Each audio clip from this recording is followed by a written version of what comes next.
বৈষ্ণব যদি জানতে না পারে যে কষ্ট করে সে আমাকে সেবা দিচ্ছে।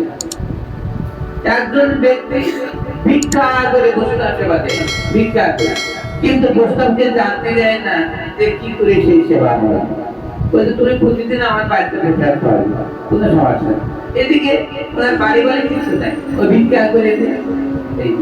তাহলে চিন্তা করে দেখুন, জীবদায়ের নামে হচ্ছে বৈষ্ণব সেবক, এ হইতে ধর্ম আর নাই শোনাতো, এর উপরে তার এই মান মহাপুর আদর্শে আদর্শিত হয়ে আমরা সেই পর্যন্ত করবো, জীবে দয়া করবো, আমরা নিজে বাঁচবো, অপরজনকে বাঁচাবো, আমরা নিজে ধর্ম করবো, অপরজনকে ধর্ম করাবো এবং ধর্মের শিক্ষাও দিব।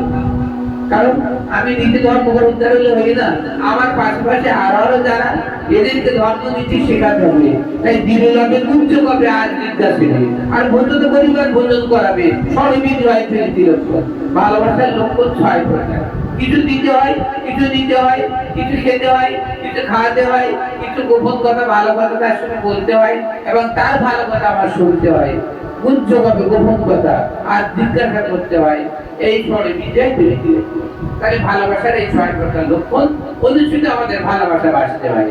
যদি 6 প্রকার গুণের মধ্যে তারা কেউ না থাকতে পারে তাহলে ভালোবাসা হলো না। এই এই যদি সংসার মাঝে আমার অনেক কিন্তু বলতে দিয়েছি যে ভালো তো বাঁচবে কারে, ভালো কারে বাঁচবে সেটাই আপন। তাহলে আজকে প্রত্যেকের যতন, প্রত্যেকের নিজে আচার আচরণ করে শেখাতে হবে এবং প্রত্যেককে জানাতে হবে এবং নিজে খাঁটি করে তার ভিতরে অবশ্যই জানতে হবে, তবে তাকে গ্রহণ করতে হবে এমন ধরনের। কারণ এই বৈষ্ণব সঙ্গের প্রভাবে আমাদের কৃষ্ণ প্রাপ্তি হয়, আবার এই সঙ্গের প্রভাব আমাদের নরকগামী হতে হয়, সঙ্গের প্রভাবে প্রেমের কারণ। তাই আজকে আমাদের সদাচারী হতে হয় এবং সদাচারী না হলে কখন আমাদের কৃষ্ণ প্রেম আসে না।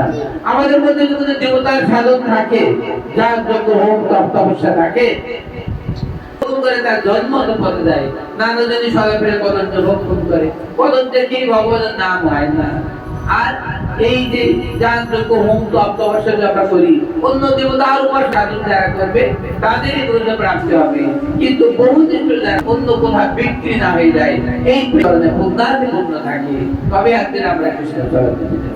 জয় মহাপ্রভু, জয় জয় শ্রী